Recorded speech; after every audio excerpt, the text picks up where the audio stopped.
आज हम शुरू करने जा रहे हैं प्रश्नावली संख्या 3.3 चतुर्भुजों को समझना। तो इसका एक बिंदु है अपने पास समांतर चतुर्भुज। तो समांतर चतुर्भुज होता क्या है, किसे कहते हैं अपन? तो देखिए, सबसे पहले चतुर्भुज, चार भुजाओं से घिरी आकृति को अपन क्या बोलते हैं? चतुर्भुज। और वो समांतर चतुर्भुज कब होगी? तो उसके लिए अपने पास कंडीशन, तो अपन ने परिभाषा में लिखा है, चार भुजाओं से घिरी आकृति समांतर चतुर्भुज कहलाती है यदि पहली कंडीशन है कि आमने सामने की भुजाएं क्या हो? समांतर हो, और समांतर के साथ साथ क्या हो? समान हो। तो देखिए, मैं यहां से बोल देता हूं, जो पी एस भुजा है वो क्यू आर भुजा के क्या है? समांतर, और उसके साथ साथ पी एस बराबर है किसके? Q R. अब दूसरी बात है, पी क्यू, जो पी क्यू भुजा है वो अपने एस आर इस भुजा के क्या है? समांतर है, और समांतर होने के साथ साथ क्या है? समान भी है। पहली कंडीशन तो ये सेटिस्फाई होगी। फिर दूसरी कंडीशन है इसकी, जो इसके सम्मुख कोण होते हैं, सम्मुख कोण मतलब सामने वाले कोण, कोण क्यू बराबर में कोण एस, और कोण पी बराबर में कोण आर। तो सम्मुख कोण क्या होते हैं? समान। तो दूसरा बिंदु लिख देता हूं मैं, सम्मुख कोण क्या होंगे अपने? सम्मुख कोण समान। अब सम्मुख कोण समान में अपन बता देते हैं, कोण Q वो बराबर है कोण S के, और कोण जो P है वो बराबर है कोण R के। अब इस कोण Q को लिखने का तरीका है PQR। इसको ऐसे लिखा जाता है PQR। वो बराबर है, इस कोण S को बताएंगे तो अपन बता देंगे RSP। RSP। जैसे कोण P है, इसको बताएंगे QPS, तो लिख देते हैं QPS। और कोण R को लिखेंगे तो QRS, तो QRS। दूसरी कंडीशन होगी। अब तीसरी कंडीशन अपन बताते हैं, आसन कोणों का योग होता है 180 डिग्री। तो यहां से लिख देते हैं, आसन कोणों का योग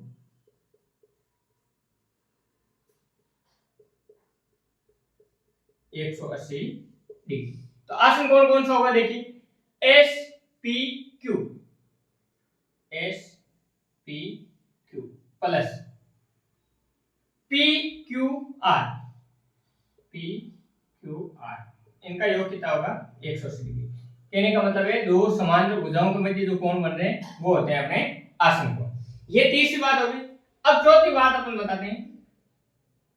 चौथी बात है अपने, विकिरण एक दूसरे को क्या करते हैं? समद्विभाजित। तो यहां से लिख देते हैं, विकिरण एक दूसरे को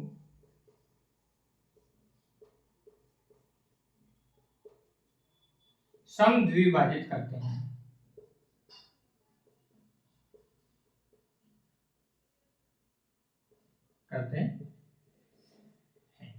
तो देखिए, विकिरण खींचते हैं। एक विकिरण हो गया अपने पास QS, और एक विकिरण हो गया अपने PR। तो जो बिंदु ये बन रहा है अपने पास O, तो अपन यहां से बता देंगे OP, OP वो बराबर है OR के, और OQ वो बराबर है OS के। अर्थात विकिरण एक दूसरे की क्या है? समान, समद्विभाजित करते हैं। कहने का अर्थ है, ये विकिरण इसके बराबर और ये विकिरण इसके बराबर। अगर ये चारों कंडीशन ये फॉलो करता है तब तो ये समांतर चतुर्भुज है, अन्यथा ये समांतर चतुर्भुज नहीं होगा। तो अब इस प्रकार से अपन अपना क्वेश्चन नंबर 1 स्टार्ट करते हैं।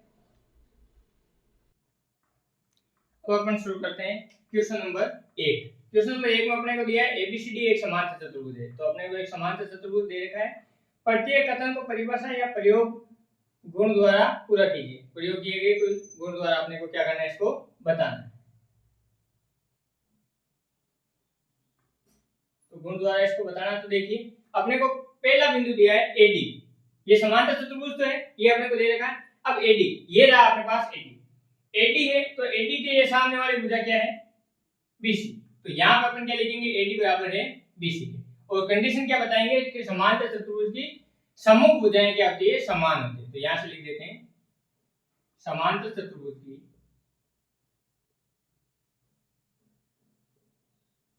समांतर चतुर्भुज की सम्मुख भुजाएं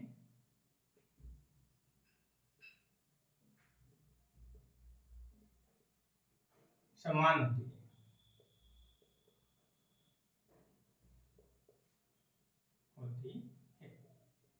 अब देखिए दूसरा बिंदु अपने पास एंगल DCB। तो देखिए एंगल DCB, तो ये वाला एंगल ये समान है DAB। तो अपन यहाँ क्या लिख देंगे DAB। और देखिए DCB, तो देखिए DCB ये वाला एंगल हो गया, तो DAB ये वाला एंगल, तो ये सम्मुख कोण क्या हो गए समान। तो अपन यहाँ से क्या लिख देंगे समांतर चतुर्भुज के, समांतर चतुर्भुज के सम्मुख कोण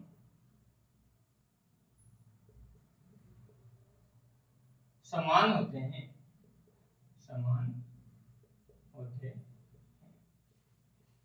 अब देखिए OC कहाँ है अपने पास, OC ये रहा OC, वो बराबर किसके OA के। अब OA के कैसे बराबर है, ये क्या है विकिरण है, और विकिरण एक दूसरे को क्या करते हैं समांतर चतुर्भुज के समद्विभाजित करते हैं। तो अपन यहां से लिख देंगे समांतर चतुर्भुज के, समांतर चतुर्भुज के विकिरण एक दूसरे को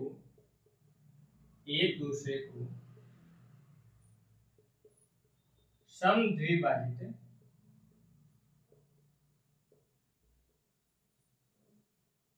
करते हैं। अब देखिए अंतिम क्वेश्चन एम एंगल DAB, तो देखिए DAB ये वाला angle plus M angle CDA अर्थात ये दोनों एंगल, तो दो समांतर भुजाओं के मध्य जो एंगल बनता है उसको क्या बोलते हैं अपन आसन कोण, और आसन कोणों का योग कितना होता है 180 डिग्री। तो अपन यहां से लिख देते हैं समांतर चतुर्भुज के,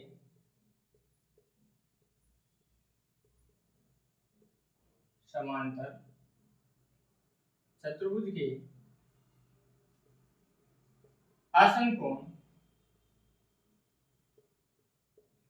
कोणों का योग 180 डिग्री होता है। इस प्रकार से अपन ने पहले क्वेश्चन को सॉल्व भी कर दिया और परिभाषा के साथ अपन ने इसको बता दिया। इस प्रकार क्वेश्चन नंबर जो 1 है वो अपना समाप्त होता है।